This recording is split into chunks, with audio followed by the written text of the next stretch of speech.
आखिर क्यों खाया था पांडवों ने अपने मृत पिता के शरीर का मांस। आज हम आपको महाभारत से जुड़ी एक घटना बताते हैं जिसमें पांचों पांडवों ने अपने मृत पिता पांडु का मांस खाया था। उन्होंने ऐसा क्यों किया, यह जानने के लिए पहले हमें पांडवों के जन्म के बारे में जानना पड़ेगा। पांडु के 5 पुत्र युधिष्ठिर, भीम, अर्जुन, नकुल और सहदेव थे। इनमें से युधिष्ठिर, भीम और अर्जुन की माता कुंती तथा नकुल और सहदेव की माता माद्री थी।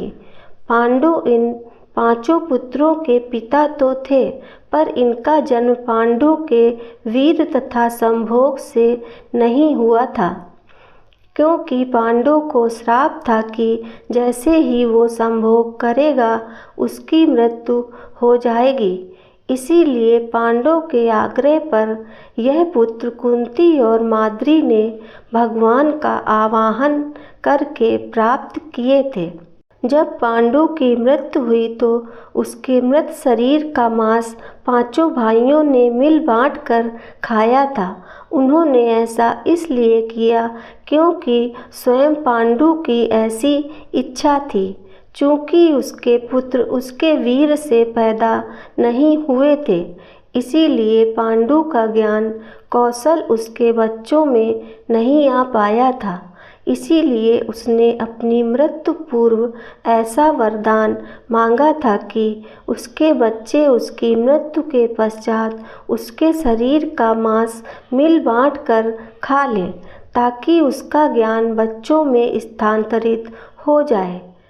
पांडु द्वारा पिता का मांस खाने के संबंध में 2 मान्यताएं प्रचलित हैं। प्रथम मान्यता के अनुसार मांस तो 5 भाइयों ने खाया था, पर सबसे ज़्यादा हिस्सा सहदेव ने खाया था, जबकि एक अन्य मान्यता के अनुसार सिर्फ सहदेव ने पिता की इच्छा का पालन करते हुए उनके मस्तिष्क के 3 हिस्से खाए। पहले टुकड़े को खाते ही सहदेव को इतिहास का ज्ञान हुआ, दूसरे टुकड़े को खाने से वर्तमान का ज्ञान हुआ और तीसरे टुकड़े को खाते ही भविष्य का।